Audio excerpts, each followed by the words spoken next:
Olá, minha gente, um abraço para você que está nos acompanhando aqui no Balanço Geral e vamos inicialmente destacar a Chapecoense, que não jogou ontem, tinha jogo marcado contra a equipe do Avaí, ainda na semana passada, acertadamente, a Federação Catarinense acabou cancelando o jogo. No sábado, o presidente da Federação, Rubens Angelotti, participou conosco ao vivo no Clube da Bola e eu até questionei ele a possibilidade de, quem sabe, paralisar novamente o Campeonato Catarinense e o presidente descartou de imediato. Diz que não passa pela cabeça da federação em paralisar novamente o Campeonato Catarinense e ele vai ter que ser cumprido. Ontem, o final de semana, mais um jogo foi cancelado do Joinville contra o Marcílio Dias, porque o Joinville teve 22 jogadores testados positivos para o coronavírus e mais 8 pessoas do staff, entre eles o técnico Vinícius Eutrópio. E a federação relutou muito em cancelar o jogo. Foi protelando, até quando viu que o Joinville não tinha 8 jogadores para colocar em campo, e aí a federação resolveu cancelar o jogo. E eu perguntei para o presidente se a Chapecoense, continuando esse problema da pandemia aqui em Chapecó, mesmo assim a Chapecoense iria ter que jogar. Ele falou que sim. Então vai ter que jogar quinta-feira contra o Criciúma, lá no sul do estado, e domingo que vem tem jogo aqui em Chapecó contra o Juventus de Jaraguá do Sul. E o presidente deixou muito claro, se a Chapecoense não puder jogar aqui em Chapecó, vai ter que arrumar algum outro lugar para poder jogar. Então, muito intransigente a posição da Federação Catarinense no momento que nós estamos acompanhando aí, que é de desespero para todo mundo, né? Mas mesmo assim teve rodada no final de semana, com exceção desses 2 jogos. Vamos acompanhar como foram os gols das demais partidas. O Juventus recebeu o Criciúma em Jaraguá do Sul e venceu o Tigre por 2-0. Os gols do moleque travesso foram marcados por Fabinho aos 36 minutos do primeiro tempo e para fechar o placar já na segunda parte do jogo, Alemão marcou aos 48 minutos. No sul do estado, o duelo foi entre Hercílio Luiz e Próspera. O primeiro gol do time de Criciúma foi marcado por Gessé logo no início, aos 4 minutos. E o empate do Hercílio Luiz saiu com Renato Henrique ainda na primeira etapa. Já no segundo tempo, o Próspera ampliou o resultado com Gabriel e Maicon Santana.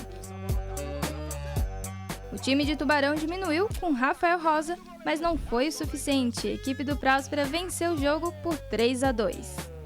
E na capital, o Figueirense enfrentou o Concórdia. Aos 36 minutos da primeira etapa, Breno abriu o placar para o Furacão.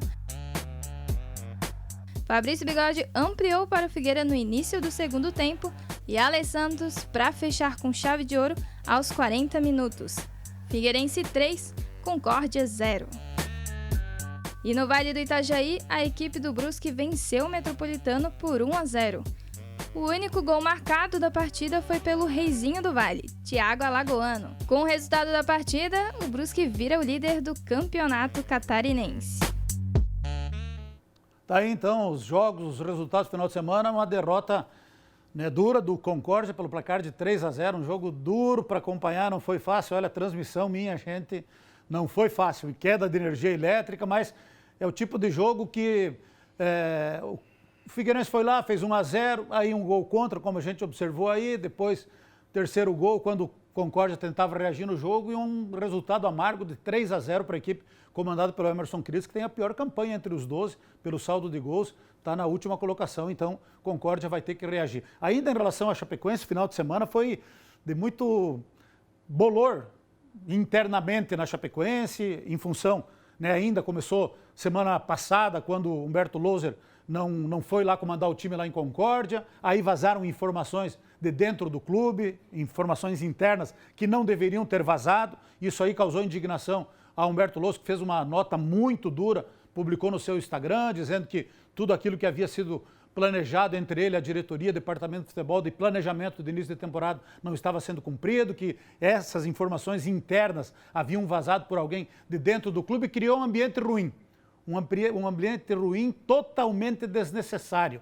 Então, se eu pudesse dar um conselho para o pessoal da diretoria, departamento de futebol, comissão técnica, Humberto Louser, grupo de jogadores, vamos dar uma respirada, gente. Vamos dar uma respirada, respira fundo. O momento não é de ficar procurando problema, encrenca onde não existe.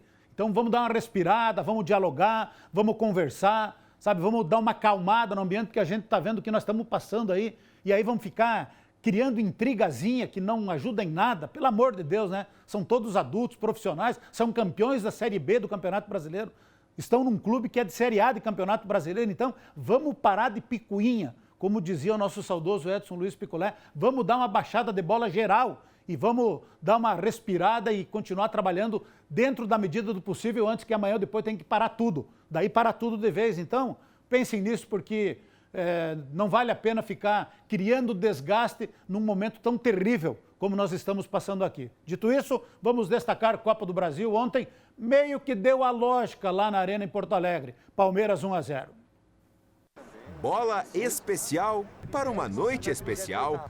Arena com ambiente diferenciado para abrir a disputa pelo título da Copa do Brasil.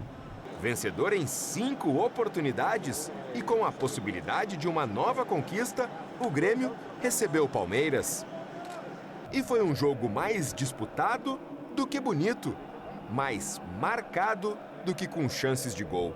E nessas circunstâncias, qualquer detalhe pode fazer a diferença. E aos 31 minutos, isso aconteceu a favor dos visitantes.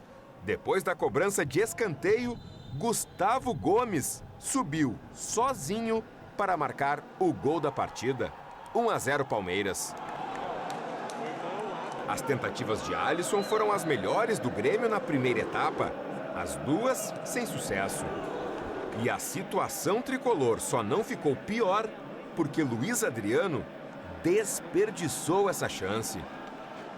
No segundo tempo, nova oportunidade para o Palmeiras, mas Rony não aproveitou. Até que um outro lance agitou a partida. Nessa jogada, Luan acertou Diego Souza, recebeu cartão vermelho.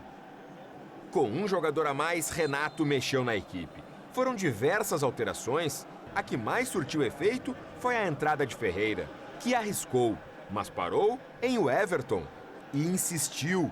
Só que o goleiro palmeirense evitou o gol de empate. A derrota no primeiro jogo das finais obriga o Grêmio a vencer o Palmeiras no próximo domingo, lá em São Paulo. Para ficar com o título no tempo normal, o resultado precisa ser por 2 gols de diferença. Se for por 1, independentemente do placar, a disputa vai ser nas cobranças de pênaltis. Mas não tem nada perdido, não. Como o Palmeiras, que tem uma grande equipe, ela é muito bem treinada pelo Abel, nos venceram. Hoje aqui, a gente tem todas as condições de chegar lá e vencer a equipe do Palmeiras. É difícil para eles também. Empate ou nova derrota vão adiar o sonho de uma nova conquista nacional.